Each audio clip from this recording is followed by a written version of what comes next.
നമസ്കാരം. ഇന്ന് നമ്മൾ ഹവായിയിലെ ജ്യോതിശാസ്ത്രജ്ഞർ നടത്തിയ ഒരു സുപ്രധാന കണ്ടെത്തലിനെക്കുറിച്ചാണ് സംസാരിക്കുന്നത്. ജ്യോതിശാസ്ത്രജ്ഞർ അടുത്തിടെ സൂര്യനെപ്പോലെയുള്ള ഒരു നക്ഷത്രത്തിന്റെയും അതിന്റെ തവിട്ടുകുള്ളൻ സഹചാരിയുടെയും പ്രായം കൃത്യമായി അളന്നു. ഹവായി സർവകലാശാലയിലെ ഇൻസ്റ്റിറ്റ്യൂട്ട് ഫോർ അസ്ട്രോണമി ഐഫ ടീമാണ് ഈ പുതിയ കണ്ടെത്തൽ നടത്തിയത്. ഈ പഠനം തവിട്ടുകുള്ളന്മാർ എങ്ങനെയാണ് കാലക്രമേണ വളരുകയും മാറുകയും ചെയ്യുന്നത് എന്നതിനെക്കുറിച്ചുള്ള പുതിയ സൂചനകൾ നൽകുന്നു. അവർ പഠിച്ച സിസ്റ്റമാണ് HR 7672. ഇതൊരു സൂര്യനെപ്പോലെയുള്ള നക്ഷത്രവും മങ്ങിയ തവിട്ടുകുള്ളൻ സഹചാരിയും ചേർന്നതാണ്. മാവുനഗിയയിലെ WMKEC ഒബ്സർവേറ്ററി ഉപയോഗിച്ചാണ് ഐഫ ടീം ഈ സിസ്റ്റത്തെക്കുറിച്ച് പഠനം നടത്തിയത്. HR 7672b എന്നറിയപ്പെടുന്ന ഈ തവിട്ടുകുള്ളൻ സഹചാരി ഒരു ഗ്രഹത്തിനും നക്ഷത്രത്തിനുമിടയിലുള്ള ഒരു വസ്തുവാണ്.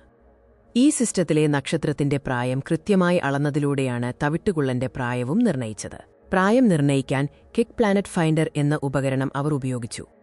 ഈ ഉപകരണം ഉപയോഗിച്ച് നക്ഷത്രത്തിന്റെ പ്രകാശത്തിലെ നേരിയ 5 മിനിറ്റ് സ്പന്ദനങ്ങൾ അവർ ട്രാക്ക് ചെയ്തു.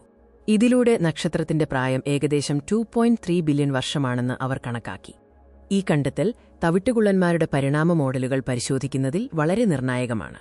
തവിട്ടുകുള്ളൻ നക്ഷത്രത്തോടൊപ്പം ഒരേ സമയത്താണ് രൂപപ്പെട്ടത് എന്നതിനാൽ നക്ഷത്രത്തിന്റെ പ്രായം തവിട്ടുകുള്ളന്റെ പ്രായവും വെളിപ്പെടുത്തുന്നു. തവിട്ടുകുള്ളന്മാർ കാലക്രമേണ എങ്ങനെ തണുക്കുന്നു എന്നതിന്റെ മോഡലുകൾ ശരിയാണോ എന്ന് പരിശോധിക്കാൻ ഈ കൃത്യമായ പ്രായനിർണയം ഗവേഷകരെ സഹായിക്കുന്നു.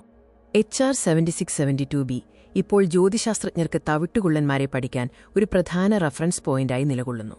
നക്ഷത്രങ്ങളെപ്പോലെ ഊർജ്ജം ഉൽപ്പാദിപ്പിക്കുന്ന പ്രതിപ്രവർത്തനങ്ങൾ തവിട്ടുകുള്ളന്മാർക്കില്ല. പകരം അവ സാവധാനം തണുക്കുകയും മങ്ങുകയും ചെയ്യുന്നു. പുതിയ അളവുകൾ, ഊർജ്ജം, പിണ്ഡം എന്നിവ സംയോജിപ്പിച്ച് പഠനം നടത്തിയപ്പോൾ പുതിയ സിദ്ധാന്തങ്ങളുമായി അടുത്ത പൊരുത്തം കണ്ടെത്താൻ സാധിച്ചു.